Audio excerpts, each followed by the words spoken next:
क्या आईपीओ है?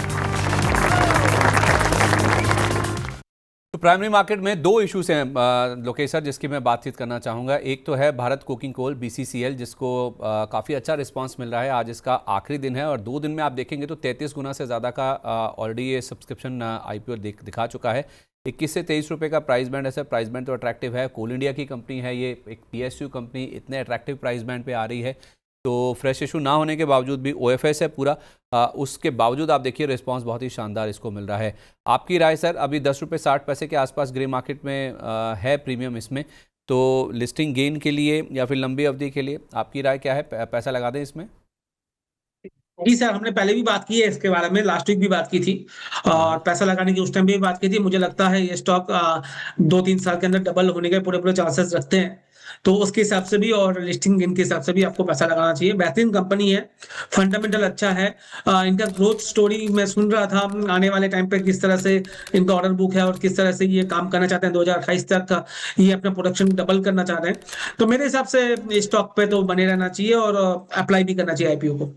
मतलब लिस्टिंग गेन के लिए भी और लंबी अवधि के लिए भी आप कह रहे हैं कि 2 से 3 साल रखें, अगर आप लंबा होल्ड करें तो डबल हो जाएगा पैसा आपका। जी जी, होना चाहिए सर। ठीक है, परफेक्ट है। तो सर मेरे को तो याद है, अगर आप लास्ट टाइम मेरी आपसे बात हुई तो आप तो कह रहे थे 60-70 भी हो जाएगा ये शेयर। जी जी, आपने बात की सर, 30 रुपए के करीब खुलेगा और 60-70 रुपए हो सकता है। तो 30 से आप डबल करवा रहे हैं 60, मतलब लिस्टिंग प्राइस से। मैं लिस्टिंग प्राइस से बात करता हूँ सर। अच्छा अच्छा अच्छा, ठीक है। मतलब आपका कहने का मतलब ये हुआ कि अगर 23 वाला 30 पे खुल भी जाए तो 30 पे भी लिया जा सकता है, बशर्ते आपका 2 से 3 साल का व्यू है। Correct correct.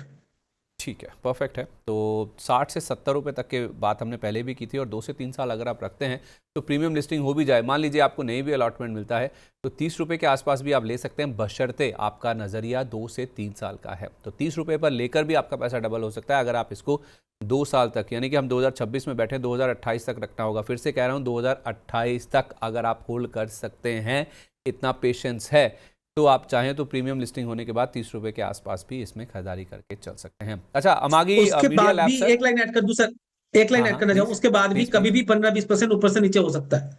तो अगर ले रहे हैं मान लो 30 रुपए में, हो सकता है 22 रुपए, 23 रुपए, 21 रुपए आ सकता है।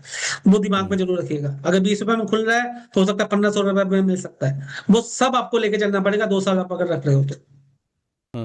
मतलब 60-70 रुपये भी मान के चलिए, और नीचे में ये 15 रुपये तक भी जा सकता है। करेक्शन, जब मार्केट में अगर करेक्शन आता है, आप हाँ, मान लो 30-32 में खुल रहा है, बाद करेक्शन आएगा तो ये 5-10% टूट सकता है ना। 15-20% हमेशा टूटेगा। तो आप ये मत बोलिए सर मुझे तो 30 बोला, 60 बोला था, 30 का 24 आ गया, क्यों आ गया सर? वो दिमाग में अच्छा रखना 30 पड़ेगा आपको। होल्ड रखना है तो होल्ड रखना है। 30 वाला 20% अगर टूटे 24 आ जाए, 6 रुपये का करेक्शन भी आ जाए, तो कोई ऐसी दिक्कत वाली बात नहीं है। तो आप मतलब ये बात हुई कि 30 रुपये पे लें तो थोड़ी गुंजाइश रखें नीचे और ऐड करने की। हाँ ठीक है, तो लंबा नज़रिए रखिए और थोड़ी गुंजाइश भी रखिए, थोड़ा स्कोप रखिए, पैसा भी रखिएगा अपने पास कि अगर नीचे आ जाता है 30 रुपये पे, अगर आपने मान लीजिए ले भी लिया उत्साह में आकर, तो नीचे भरने का भी आप थोड़ा सा स्कोप अपना गुंजाइश लेकर चलिएगा। ठीक है, ये बीसीसीएल की बात होगी। अमागी मीडिया लैब सर, इसको लेकर क्या राय है आपकी? आज पहला दिन है, खुलने जा रहा है ये। इसका जो ग्रे मार्केट प्रीमियम है जो सर 16 रुपये के आसपास का, यानी कि 361 वाला ये 377 रुपये पर खुल सकता है। 398 तक के लेवल्स भी हमने देखे थे, यानी कि 37 रुपये तक भी माफ़ कीजिए, हाँ 37 रुपये तक का भी हमने सर इसमें जंप देखा था एक समय ग्रे मार्केट प्रीमियम में। वो घटकर अब 16 रुपये के आसपास आ गया। ये कंपनी आपको कैसी लगती है सर फंडामेंटल्स वाइज? सही, मुझे ज्यादा अच्छा लग नहीं रहा, तो मैं तो अवॉइड की बात करूंगा लिस्टिंग गेन के हिसाब से भी। और सेक्टर जो है ये मीडिया सेक्टर से आ रहा है। मीडिया सेक्टर सर लास्ट 10-12 साल से चल नहीं रहा। और अगर आप टेक्निकल चार्ट पैटर्न में सेक्टर को देखेंगे, मीडिया को, वो भी जबरदस्त करेक्शन मोड में है सर। एक साल में अगर मैं बात करूं मीडिया का, तो आपको दिखेगा निफ्टी मीडिया जो है, एनएससी मीडिया की अगर बात करूं, 2024 नवंबर में सर 2000 का था, अभी 1400 रुपए का है। तो आप मोटा मोटा मान के चलिए, जो करेक्शन आया है स्टॉक पे एक साल के अंदर, इस इंडेक्स के ऊपर, सॉरी, इस इंडेक्स के ऊपर आया है 34% का इंडेक्स का आया है सर। लाइफ टाइम हाई जो है इस इंडेक्स का सर, वो है 2018 में बना था 3600 का, और वहां से 1400 रुपए चल रहा है, मतलब 50% लाइफ टाइम हाई से भी टूटा हुआ है। तो ये सेक्टर ही नहीं चल रहा, उस सेक्टर में आ रहा है, तो आपको हेडविंड बहुत ज्यादा है, टेलविंड नहीं है स्टॉक पे, और उसके इसलिए मैं थोड़ा सा अवॉइड जोन में बात करूंगा।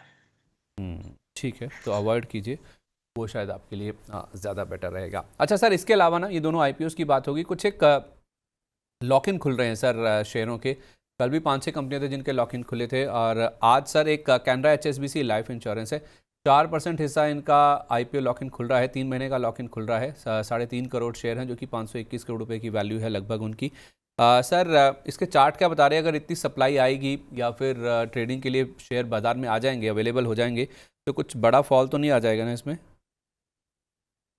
सर 130 तक आ सकता है, 125 130 तक स्टॉक आ सकता है।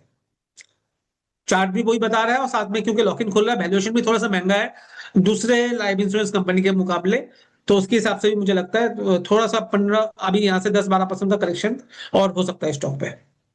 अच्छा ठीक है, ओके। अब कल की बात करें ना सर, 2 कंपनियां हैं जिनके आईपीओ लॉक इन खुलने वाले हैं, एक है पाक मेडिवर्ल्ड और दूसरा है नेफ्रो हेल्थ केयर। पहले पाक मेडिवर्ल्ड की बात कर लेते हैं। 2% हिस्सा है सर, 85 लाख शेयर हैं जो कि बाजार में ट्रेडिंग के लिए अवेलेबल हो जाएंगे। इसका चार्ट क्या बता रहा है सर? सर ये भी नेगेटिव ही लग रहा है मुझे, और ये तो आईपीओ प्राइस जो लिस्टिंग हो गई थी उसके बाद उसके नीचे भी अपडेट करने लग गया है, तो इसका तो प्योरली अवॉइड करें, है तो निकलने की कोशिश करें। अच्छा, और नेफ्रो के हेल्थ सर्विसेज सर 3% के आसपास स्टेक, ये भी है, 28 लाख शेयर आ जाएंगे कल बाजार में ट्रेडिंग के लिए, 137 करोड़ के। तो इसका चार्ट क्या बता रहा है? इसका चार्ट भी सर नेगेटिव है, प्योरली नेगेटिव है। आप देखो आईपीओ ये खुला था अप्रोक्सीमेट, जितना मुझे याद दिखने को मिल रहा है 250 में, अब चल रहा है 100 रुपए। तो नहीं सर, मेरे हिसाब नेफ्रो से तो care health purely avoid services करें। की मैं बात कर रहा हूँ, Nephro care health services. Okay, Nephro care health services. 2 कंपनियां सर नेफ्रो केयर के नाम से।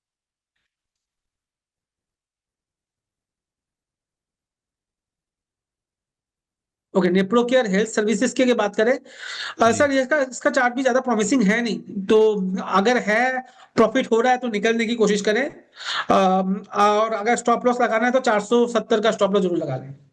अच्छा ठीक है, 2 कंपनियां और हैं सर जिनका 16 तारीख को यानी कि शुक्रवार को लॉक इन खुलने वाला है। एक तो वो है जिसने काफ़ी अच्छा पैसा बना के दिया है, ICICI prudential AMC, 70 lakh share हैं, 1% हिस्सा है, 1 महीने का लॉक इन खुलेगा, 1862 करोड़ के शेयर हैं। सर इसमें मुनाफा ले लेना चाहिए क्या? जब ये इतने शेयर आएंगे बाजार में ट्रेडिंग के लिए 70 लाख के आसपास, कोई दिक्कत तो नहीं हो जाएगी? हो जाएंगे कंज्यूम आराम से? सर किसी वजह से अगर बेचने आते हैं लोग, मुझे नहीं लगता बेचेंगे लॉक इन खुलने के बाद भी ज्यादा, हम्म। बट किसी वजह से बेचने को आता है, स्टॉक के नीचे मिलता है, तो वो लेने की अपॉर्चुनिटी ढूंढे।